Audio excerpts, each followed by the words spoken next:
some thoughts on Lindsey Graham, if I may.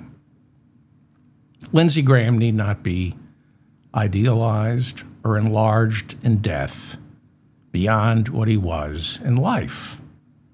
He should be remembered simply as an indecent man who saw wrong and tried to make it wronger, saw suffering and tried to heighten it, saw war and tried to start it. He was a great patriot who loved America. In fact, I think he was a lifelong bachelor due to his devotion to America. Because of his ever-expanding love for America, I don't think Lindsey Graham had room in his heart for a wife and family. Instead of a traditional relationship, America was Lindsey Graham's true love and longtime companion. I'm sorry, did I say America? I meant Roger.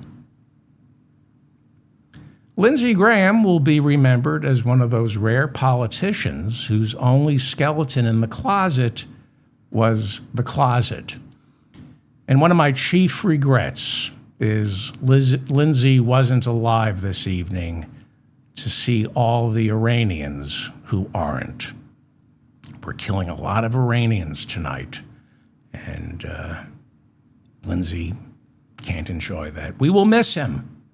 We will miss his almost childlike delight he took in the destruction of Gaza, Tehran, Lebanon, Baghdad, and Kabul.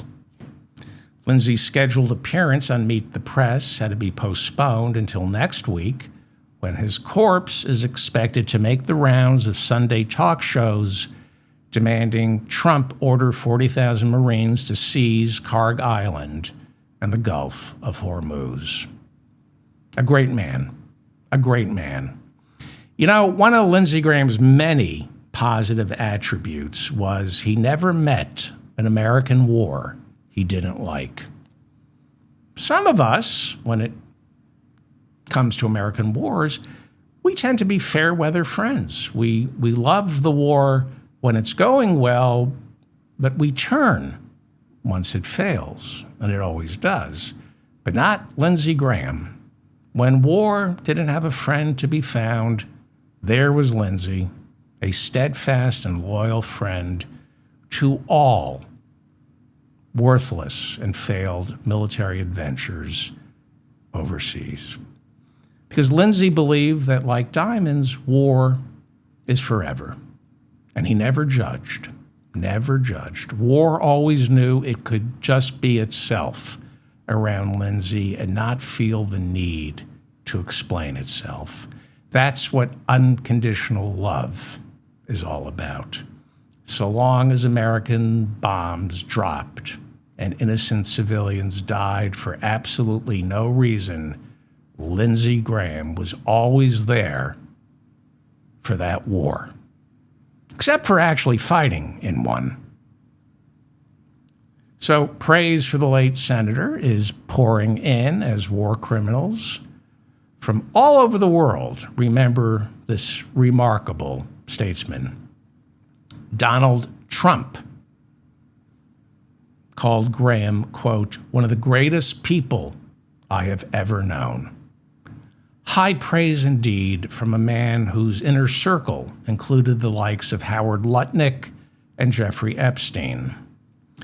And then there was Prime Minister Benjamin Netanyahu. He called Lindsey Graham one of Israel's greatest friends, right up there with white phosphorus munitions and famine. Lindsey Graham was elected to 4 terms in the Senate and was in the process of trying to serve his 5th. Actually, every day in the Senate, he tried to serve at least a 5th, sometimes an entire court. Lindsay is survived by his immediate family, including his sister, Cirrhosis, his niece, Pancreatitis, his nephew, Gastritis, his twin cousins, Esophagitis and Osteoporosis, along with his 3 aunts who are still alive. They are named delirium tremors, anemia, and gout. He was raised in a bar, so probably runs in the family.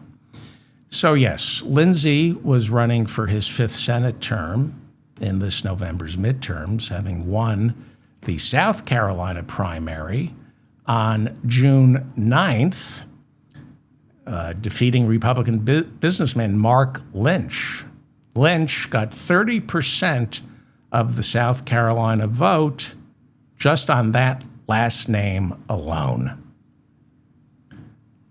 Are you pro-Lynch? A lot of people in South Carolina still are.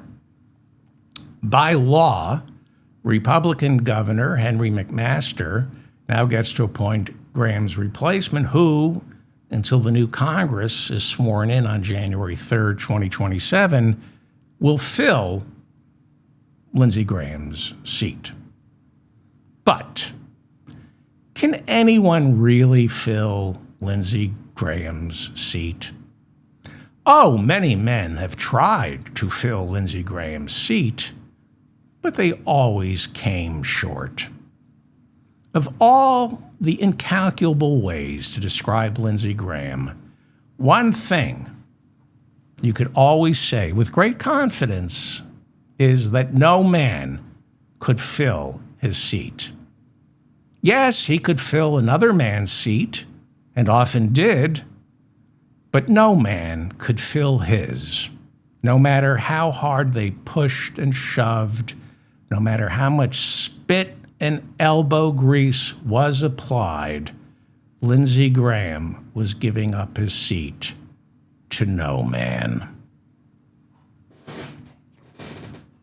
By the way, Graham's seat